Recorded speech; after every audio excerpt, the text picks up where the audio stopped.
Assalamualaikum warahmatullahi wabarakatuh.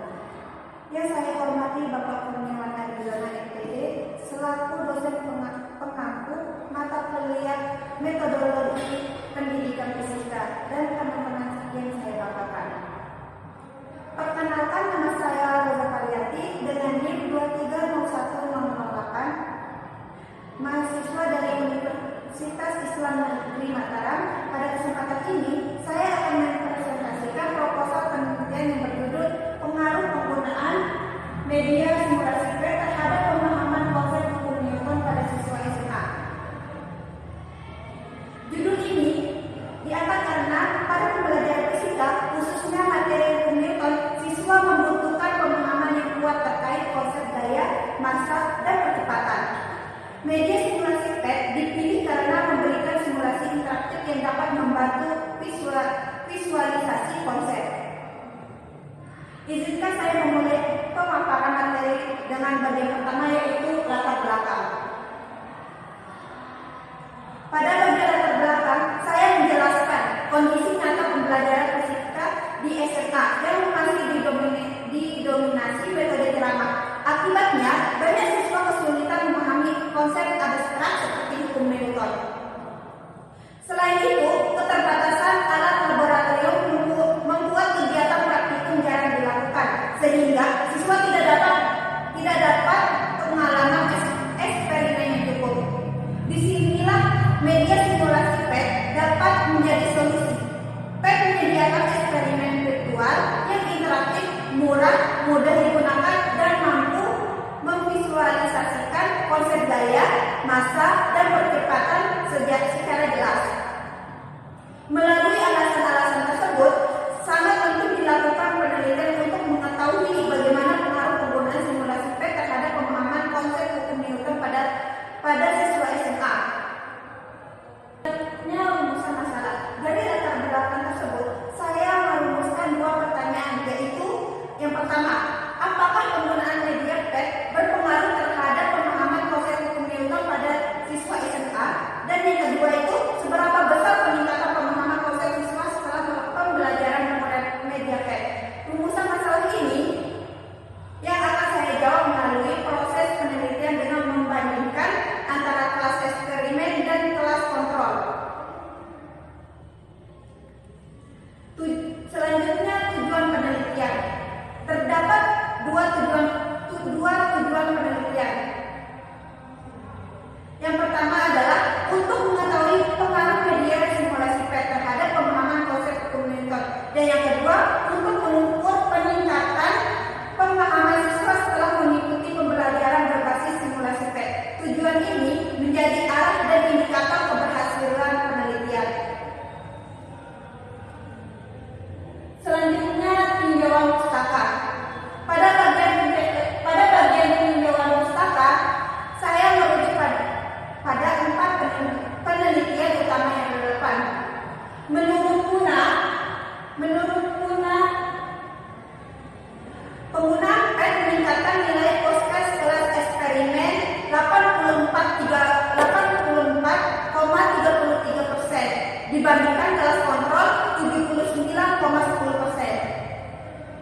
Sedangkan menurut Perdana, LKS berbasis discovery learning yang dikombinasikan dengan PET dinyatakan sangat layak 93,75%. Sedangkan menurut Rahman, software meningkatkan pemahaman konsep hukum Newton dengan nilai 0,85 kategori paling tinggi.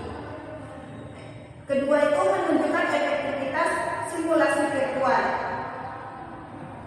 Sedangkan menurut Bejo, simulasi virtual secara umum meningkatkan hasil belajar dan aktivitas eksploratif siswa.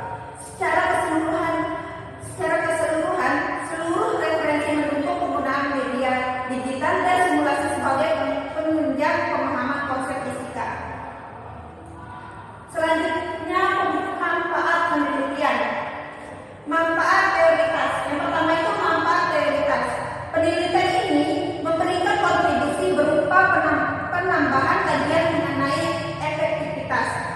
Media simulasi interaktif khususnya PET dalam pembelajaran fisika.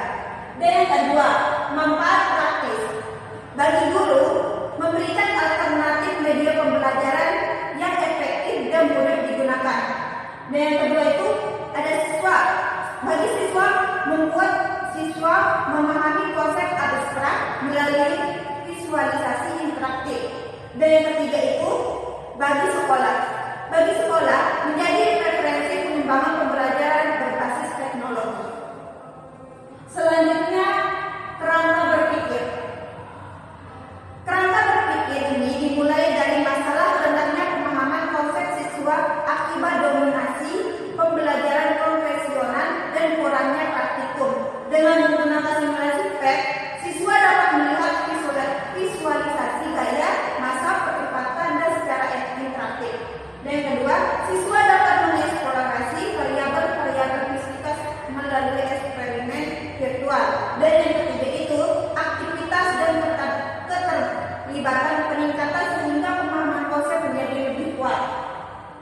Akhirnya, perubahan pemahaman konsep siswa akan diukur melalui post-test dan pre-test pada kelas eksperimen dan kelas kontrol. Selanjutnya, tempat pelaksanaan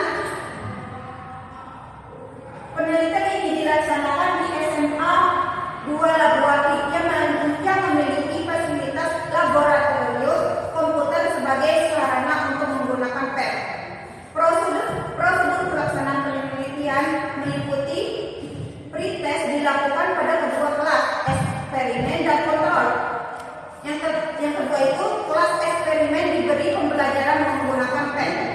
Yang ketiga itu kelas kontrol diberi pembelajaran konvensional. Dan yang terakhir itu post-test dilakukan untuk mengukur peningkatan pemahaman konsep. Selanjutnya, populasi dan sampel. Populasi dalam penelitian ini adalah seluruh siswa kelas 10 SMA 2 Labuan. Sampelnya itu terdiri dari dua kelas, yaitu satu kelas sebagai eksperimen menggunakan PET, satu kelasnya lagi sebagai kelas kontrol menggunakan metode konvensional. Pemilihan sampel didasarkan pada keseragaman kemampuan awal dan kondisi kelas. Demikian pemaparan proposal penelitian saya. Saya berharap penelitian ini dapat memberikan kontribusi baik secara teoritis maupun praktis dalam pembelajaran fisika. Terima kasih atas perhatian Bapak, penguji dan seluruh peserta seminar. Saya siap menerima pertanyaan dan masukan. Sekian dari saya.